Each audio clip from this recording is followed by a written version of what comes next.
Welcome back to another new suggestion in SD bio.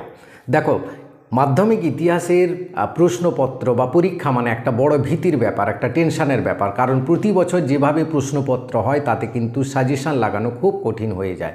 গত বছর এরকম প্রশ্ন ছিল যে 2-3টে প্রশ্নের উত্তর 3-4টে টেক্সট বই ধরেও খুঁজে পাননি আমাদের স্কুলের শিক্ষকরা। কিন্তু আমাদের ছাত্রছাত্রীরা খুব ভালো করেছিল, কারণ আমাদের যে ইতিহাসের শিক্ষক, শুধু শিক্ষক নয়, তিনি এক্সামিনারও বটেন, শ্রদ্ধেয় মৃত্যুঞ্জয় বাবু। তিনি যে সাজেশন করে দিয়েছিলেন সেই সাজেশন কিন্তু অনেকটা কমন এসেছিল, এবং সেই সাজেশন আমি গতবারে আপলোড করেছিলাম আমার মাধ্যমিক এবং উচ্চ মাধ্যমিক দুটোতেই ভালো কমন পেয়েছিল। তো আশা করছি এবারও একটা মিরাকেল হোক, তার সাজেশন ভালো লেগে যাক, আমাদের ছাত্রছাত্রীরা ভালো করে উপকৃত হোক যারা এই ভিডিও দেখছো।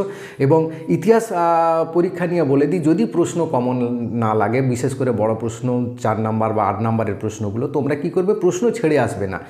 প্রথমে মনে করার চেষ্টা করবে ওই প্রশ্নটা কোন চ্যাপ্টারের প্রশ্ন, সেই চ্যাপ্টার থেকে যতটুকু মনে পড়ে কিছু না কিছু লিখে আসবে। যাদের পরীক্ষা খুব খারাপ হয় তাদের ক্ষেত্রে বলি 2 মার্ক, 4 মার্ক, 8 মার্কের প্রশ্ন কোনো ছেড়ে আসবে না, কিছু না কিছু লিখে আসবে।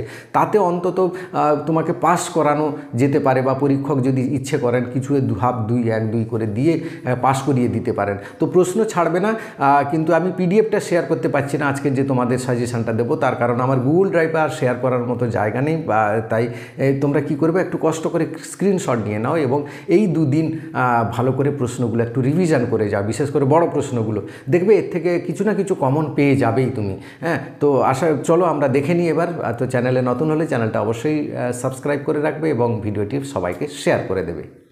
প্রথমে দেখো, চ্যাপ্টার ওয়াইজ 2 মার্কের প্রশ্নগুলো দেবো, সেগুলো স্ক্রিনশট করে নেবে। তারপর একটা 90 মার্কের প্রশ্নপত্র দেবো, যেটা আমাদের মৃত্যুঞ্জয় বাবুর তৈরি। সেই প্রশ্নপত্র ধরে তোমরা কিন্তু সবগুলো প্রশ্ন করবে, একটাও ছাড়বে না। আশা করছি এখান থেকে তোমরা কমন পেয়ে যাবে। তো দেখো, প্রথম চ্যাপ্টার 1 and 2, দেখো চ্যাপ্টার 1 and 2তে এই দুটো চ্যাপ্টার তোমরা প্রথমে স্ক্রিনশট নিয়ে নাও। এবার তারপরে চলে আসি আমরা চ্যাপ্টার 3 and 4। চ্যাপ্টার 3 and 4 এটা স্ক্রিনশট নিয়ে নাও। এগুলো সব 2 মার্কের প্রশ্ন, এখান থেকে কমন পেয়ে যাবে কিছু। এবার চ্যাপ্টার 5 and 6 এই প্রশ্নগুলো দেখবে, এগুলো কিন্তু 2 মার্কের প্রশ্ন, এগুলো কমন পাওয়ার সম্ভাবনা রয়েছে। চ্যাপ্টার 5 এবং 6-এর এগুলো কিন্তু একটা স্ক্রিনশট নিয়ে নাও। তারপরে চলে আসি আমরা, দেখো একদম 90 মার্কের একটা প্রশ্নপত্র। এটাতে আমি একটু ছোট করে দিই, স্ক্রিনশট নিয়ে তোমরা দেখে নেবে। একটা পেজ ওয়াইজ করে দিচ্ছি। প্রথম পেজে এমসিকিউগুলো প্রত্যেকটার উত্তর কিন্তু করা আছে। হ্যাঁ, এবার দেখো দ্বিতীয় পেজের এমসিকিউর, সেগুলো কিন্তু একটা স্ক্রিনশট নিয়ে নাও। তারপরে দেখো তৃতীয় পেজের এমসিকিউ, এসএকিউ, এগুলো স্ক্রিনশট নিয়ে নাও। তারপরে চতুর্থ পেজের এমসিকিউ, এসএকিউগুলো, এগুলো স্ক্রিনশট নিয়ে নাও এবং 2 নাম্বারের প্রশ্নগুলো দেখে নাও। এবার চলে আসি, একটু বড় করে দিই, কারণ এগুলো ইম্পর্ট্যান্ট প্রশ্নগুলো রয়েছে। এই প্রশ্নগুলো একটা স্ক্রিনশট নিয়ে নাও, একদম ঘ বিভাগের উপর পর্যন্ত।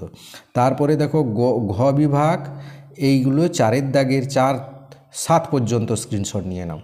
এটা হয়ে গেল। তারপরে দেখো 4-8 থেকে তোমরা দেখে নাও 4-8-এর প্রশ্নটা, তারপরেরটা দেখাবো আমি। এবার 8 মার্কের প্রশ্নগুলো একটা স্ক্রিনশট দিয়ে নাও। এই প্রশ্নগুলো করলে আশা করছি কিন্তু কমন পাবে, কারণ গতবারে খুব কমন ছিল। তো চ্যানেলে নতুন হলে চ্যানেলটা অবশ্যই সাবস্ক্রাইব করে নেবে আর ভিডিওটি সবাইকে শেয়ার করে দেবে।